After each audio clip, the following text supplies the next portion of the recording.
And so, as I said, this is the last lecture of this course. And in this lecture, we are going to talk about instance segmentation. And the idea will be, we will briefly talk about what this problem is and how this is different from other segmentation problems we have studied so far. We have briefly talked about those things earlier as well. And basically, like two important topics for today will be, the first will be like how we extend like object detection to instance segmentation. That's, I think, very, very interesting way to solve this problem.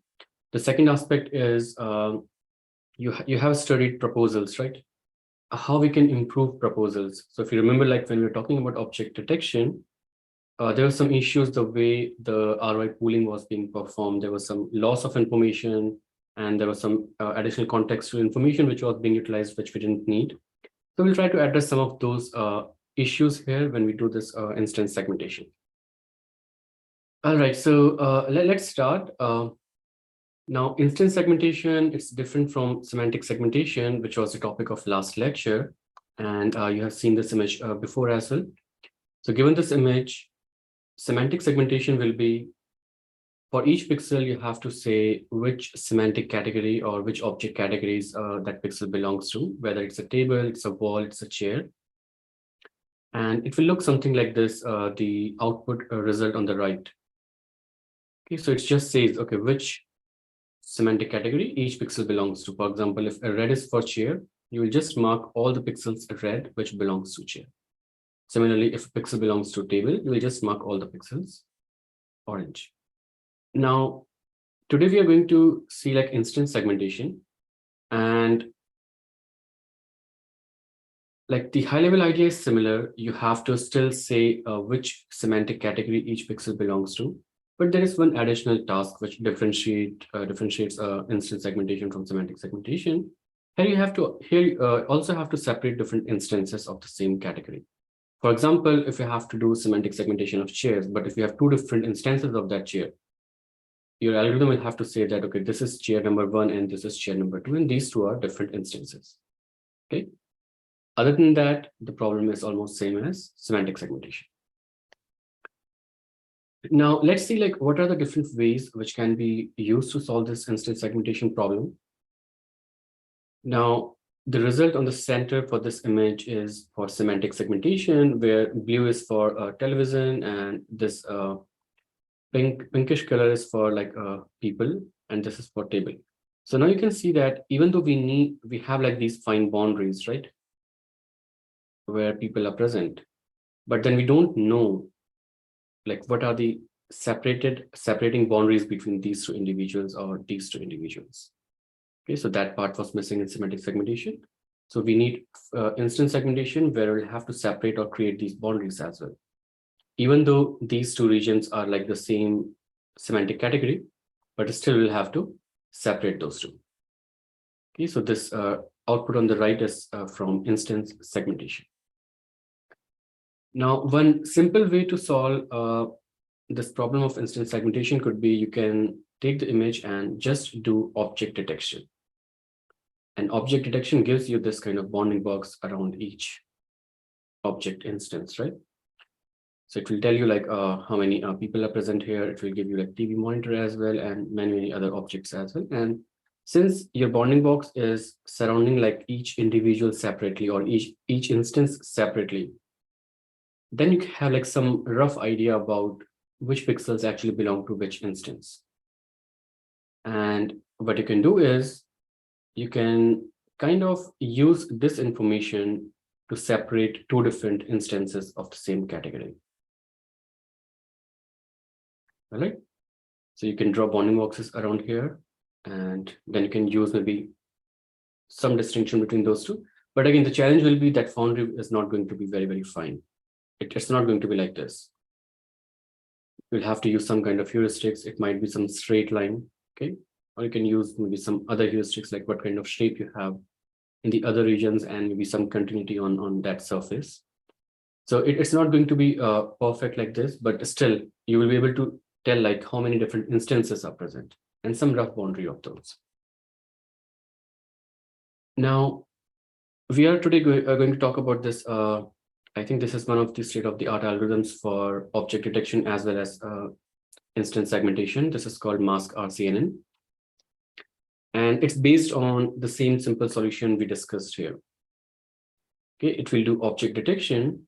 And once it has like these object boundaries, it will try to refine, or it will try to draw these finer boundaries for each instance separately.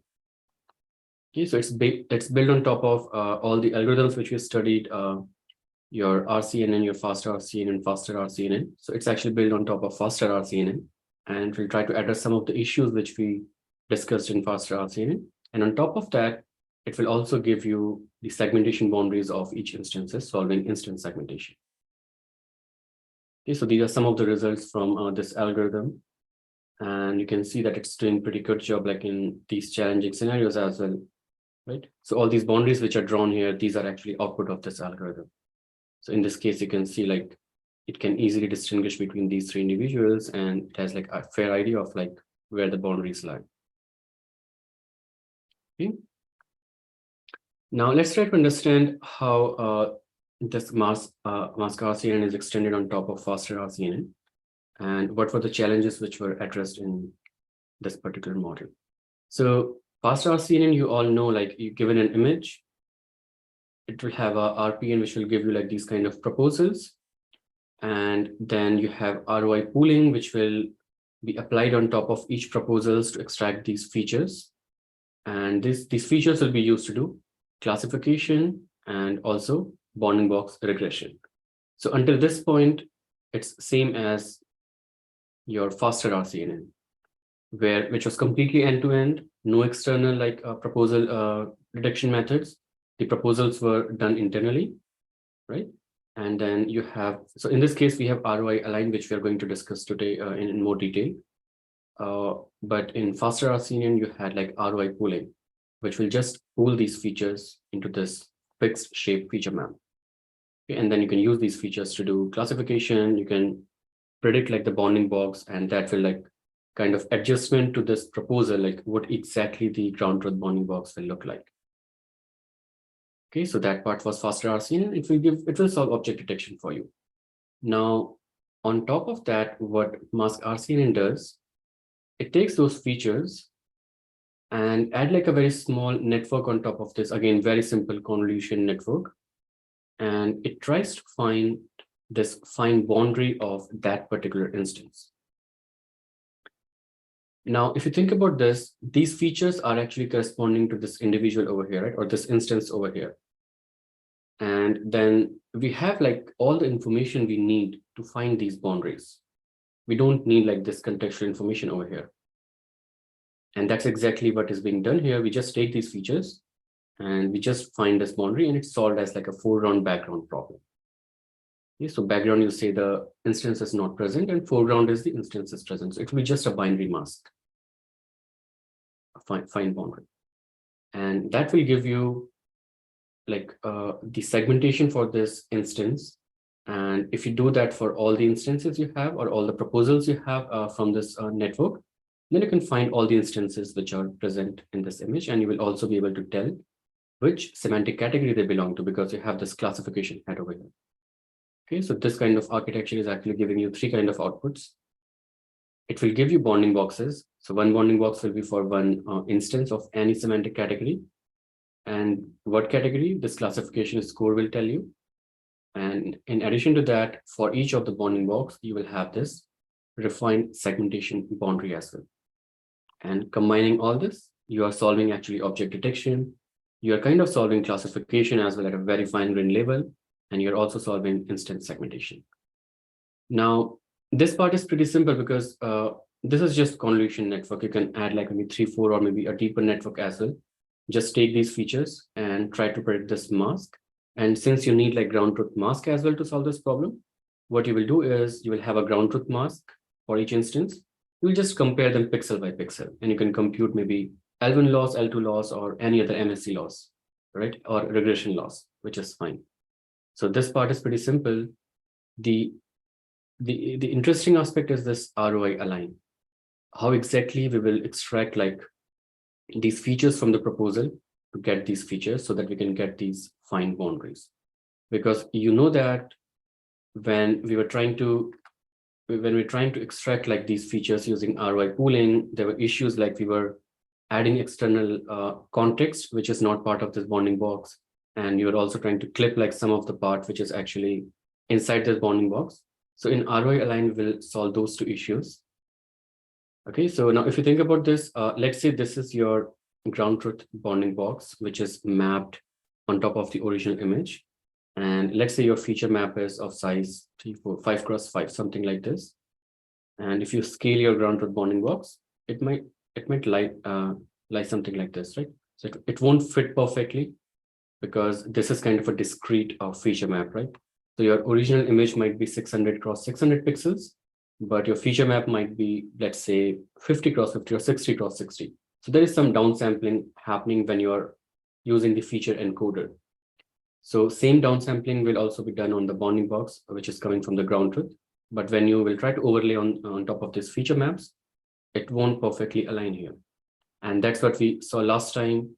Then we'll have to adjust this bounding box to this discrete activation feature activation map. And so if you look at this, so this point, the closest point is this corner, right? So this will go here like this. And again, if you look at this one, the closest point seems like this. So it will go there. And again, same will be done for this and this corner. So basically you will adjust this and it will be mapped to this location, the one on the background, right? So in a way, this is like quantization. And if you again try to map this bounding box on the original image, then what's happening? All these pixels from the original image are actually getting added to this proposal, which is not the right way because this is like additional information which was not actually present in the ground truth. Okay, so that's like additional information. And this region over here is actually something, the information which we are losing, because this is actually part of your bounding box, your ground truth bounding box. But then because of this quantization, we have to shift the bounding box. So we are actually kind of losing this piece of information.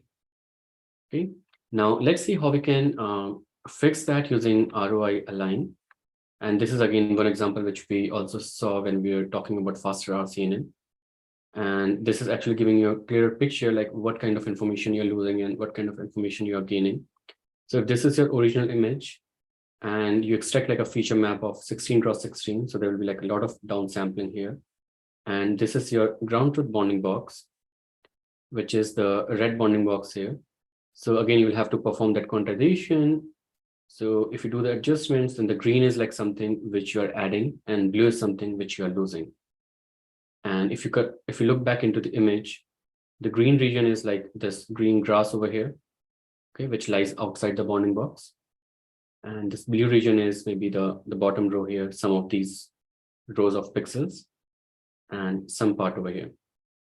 Maybe the ear might be gone or this paw might be gone. Okay, so we are losing something. Now, for detection, that's fine because we are doing some kind of adjustments at the end, right? We adjust like how much is the bounding box misaligned with the original ground truth box, and that's exactly what we train on. And the network might be able to adjust that. But if you think about if you have to do the fine segmentation of this object, it will be tricky because then we are losing like all this information. We don't have that, then we will not be able to actually find this boundary at all. Okay, bounding box still will be able to adjust, but boundary it's completely lost. And that's why it's actually more important to do this fine-grained adjustment without losing any information for segmentation as compared to object detection. So now let's see how we can fix this issue. And instead of ROI pooling, we have ROI Align. Okay, so this was ROI pooling. Again, one sample example, which we have gone through in one of the previous lectures as well, when we were talking about object detection. And all these pixels were actually, we were losing. And this is something which will happen when you do ROI pooling. Now, in ROI Align, what we do is we try to actually do some kind of interpolation. And again, if you remember, like from last lecture, where we were talking about bilinear interpolation, right? which was actually trying to, so what was the context? Yeah, so bilinear interpolation, if you remember, we use for upsampling, right? When you have to add like additional pixels, you have to go from 2x2 to 4x4. So what those additional values will be, and we were using interpolation for that. So exactly same formulation. And again, that formulation we have seen in HOG histogram of gradients as well. So we'll try to utilize the same concept here as well. And we'll try to avoid like a loss of information and adding any extra information in this case. The idea is, instead of completely discretizing or quantizing these coordinates to align the bounding box with the feature map we have, we try to perform interpolation on those values. All right, so let's say if this is your bounding box, and you can see that it's not completely aligning with your feature map.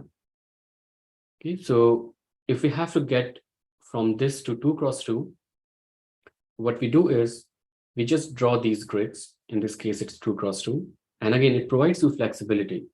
You can do like 2x2, 3x3, 4x4, whatever you want. Okay, so that's like one flexibility. Later we'll understand like why that's important. So in this case, we are doing 2x2. So we will just divide this feature map into 2x2. We don't care whether this is aligning well with the feature map or not. Okay, so that will give you 2x2. Now, the idea is to get the values for this particular cell, because we need one value for this cell, right? What we will do is we will see like what are like all the values to which it's actually overlapping, and we will utilize all those feature vectors. Okay, so for example, if you have to do here for this value, so it's trying to get like 4 different values, and again these are equidistantly placed in this cell. If you look carefully, okay, you create like again a grid on this, and these are like some 4 equidistant points on this cell. And then what we do is we try to find out like how far this point is from all these 4 coordinates. Okay, and using those distances, we try to estimate value for this.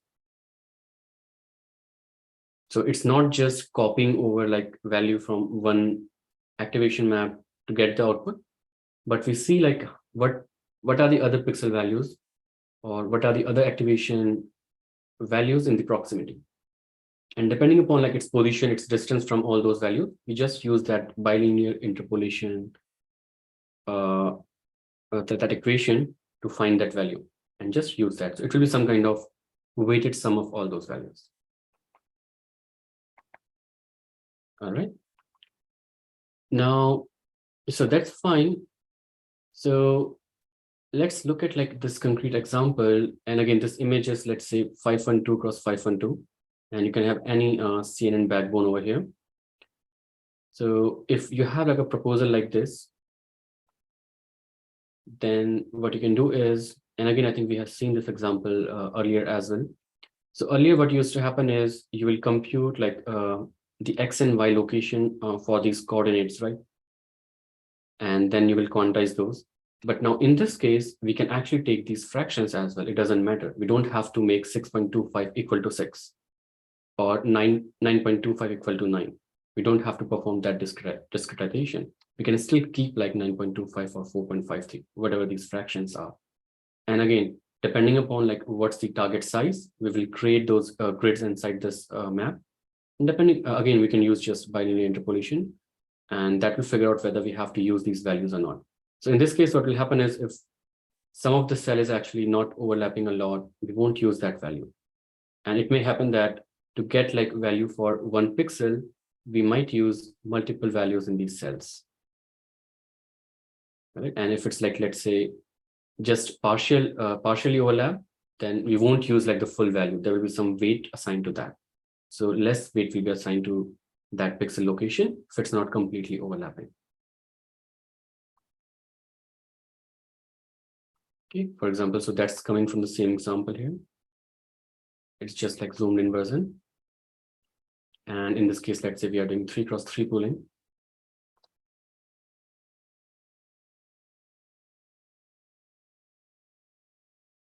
So the values here, yeah, so this is ROI pooling because these values are not considered. But for ROI Align, what will happen, you will divide this grid into 3x3, and this is going to be your first cell. Okay, similarly, you will have 8 other cells, because if you look at the target is 3x3, right? Yeah, so this is the division. You will just divide this into 3x3 cells. And now the goal is to get value for each of these cells, which we are going to put in this 3x3 ROI pooling feature map. Okay, so in this case, it's just showing you like one of the cell. And again, you can compute like the height and width of this cell. It doesn't have to be like a perfect number. It can be fraction. Right? So then again, we find these equidistant points. Okay, so again, I mean, you know the height and width, right? You have all the information here. You can just find like the coordinates, the XY coordinates of these values. Because you know coordinate of this corner, you know coordinate of this corner, so all these 4 corners. If you are dividing like into a grid, you know the coordinate of this value as well, this corner as well. Similarly, you can find coordinates of all these 4 points. So each cell, again, you are dividing into like 3x3. And again, you can make it more denser, but 3x3 was used. And the idea was to have like just 4 values for each cell. Okay. Now, what you can do is for each point, so now you have 4 points for each cell, right? So for each point, you will get a value and you will figure out what are the closest 4 values for this particular target. And you will just compute the distance from those 4 values and use like this bilinear interpolation equation, which we discussed in the last lecture. So if you look at this first point over here, so if you try to find out what are the closest 4 pixels, so you have this pixel over here. Okay, you will just look at the center. You have this pixel over here. It's coming from this cell, then this cell, and this cell. And let's say if the values are like 0.1, 0.2, 1, or 0.7, it could be like any number, just fine. Now, all you have to do is just use this equation to find what will be the target value at this location. Because you actually know the coordinate of this center as well. Similarly, you know the coordinate of all these 3 centers as well. And you know the coordinate of this point. You can just compute the Euclidean distance between these 2. Right? So depending upon how far it is from these 4 values, you will find this distance and just put it in this equation. And those will be like the weights. And that will give you just one number, which will be the value at this location. And similarly, you can find value for all the other locations as well. Okay, so this is the second location. Again, you can see that this is closest to this one, this one, this one, and this one itself. And again, since this is very close to 0.2, so this value will be like have very high weightage from 0.2. So it will be very close to 0.2.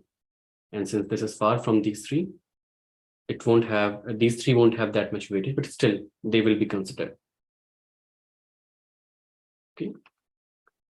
Now, once you have that, you can just take like either max of those, you can do average of those. So you know like different pooling operations, right? So for example, if you just pick max of those 4 values, and that's going to be 0.51, you just put that value at this location. Similarly, you can find values for the other cells as well. Okay, so in this case, what's happening, you are actually not discretizing your pooling operation. You're not losing like any cell values. And also, you're not kind of completely adding these values, right? Because if this point is far away from this location, then this pixel will still be considered, but only partially. The full value is not going to be utilized.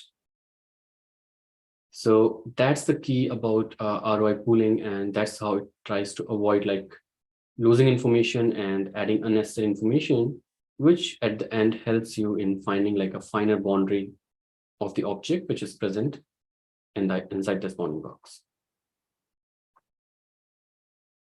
Okay, so similarly, you can find like these 4 values for all the cells using the same bilinear interpolation equation. and you can take max of those, and that's your output.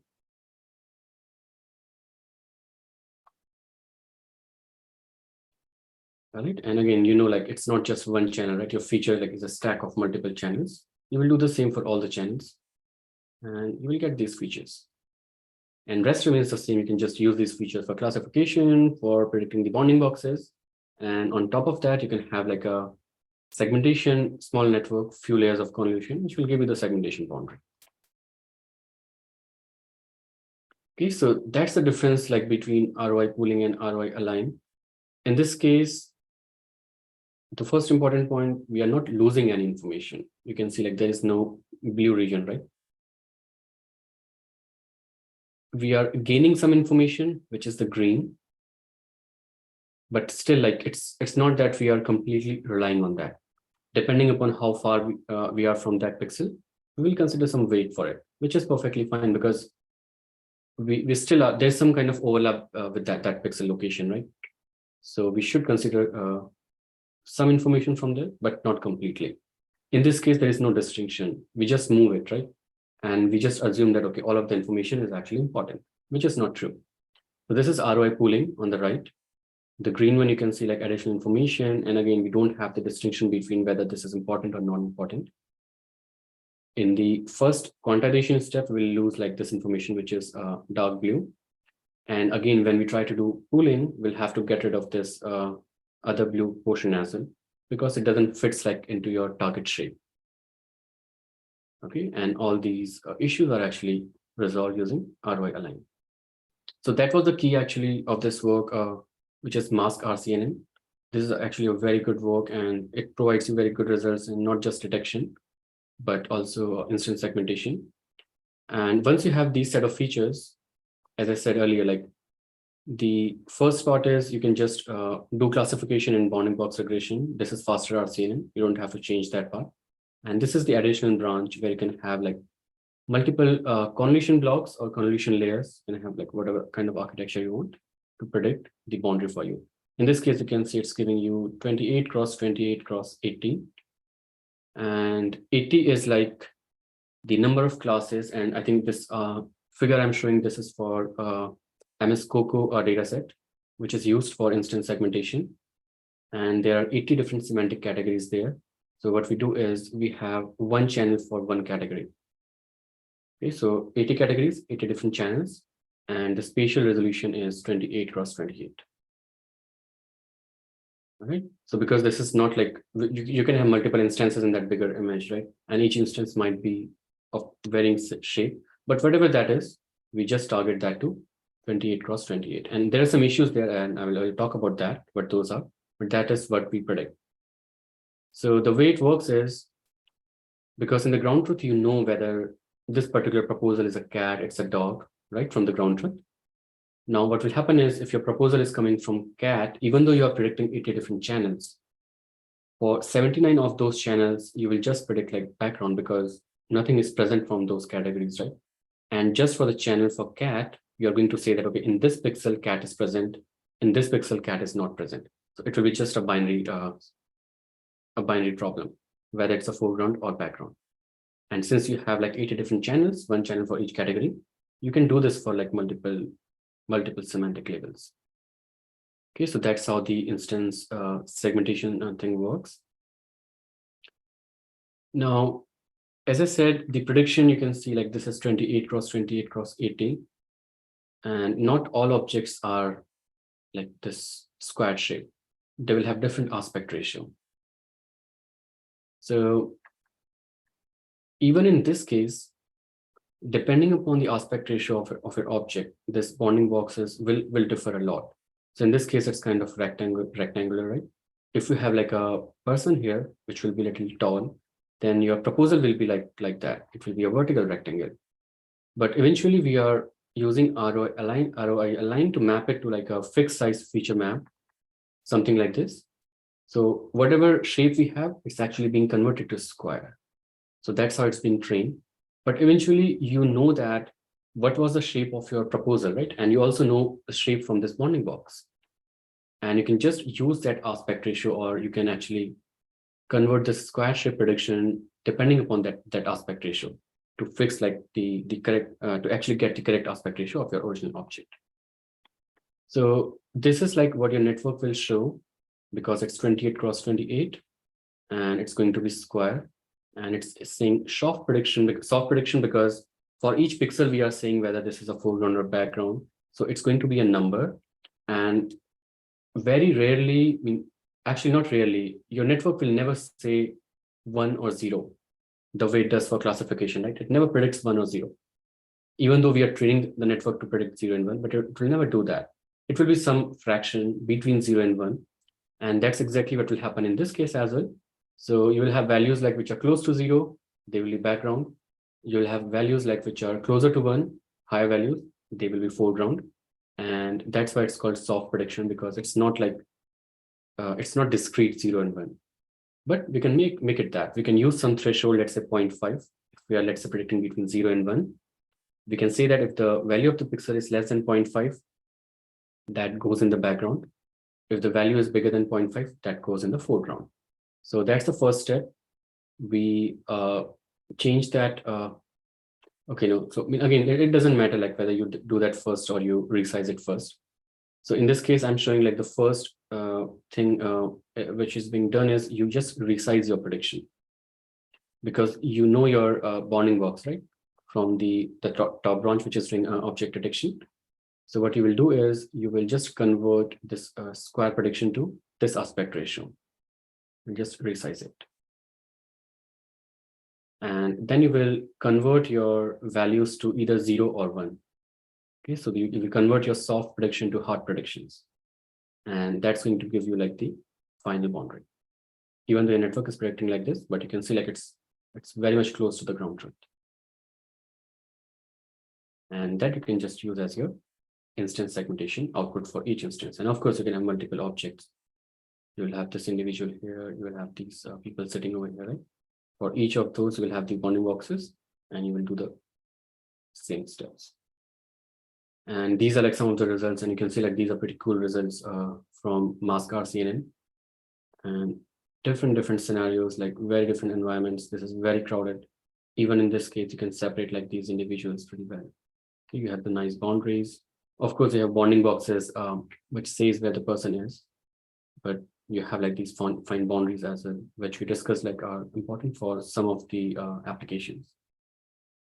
Okay, in this case, you can see like all these cars, I think they're parked or moving, I don't know. They might be parked as well right here. You can still like separate all those instances. So pretty cool results. Even the car which is far away, right? Some other samples, again, you can see like it doesn't matter what's the scale of your object. The glasses, they are pretty small, right? And the people are pretty big. And this is being taken care by the proposals you have, because the network has the capability to predict proposals, right? So it knows like what's the size of this object, because it's actually looking at the image and then estimating, okay, this could be the size.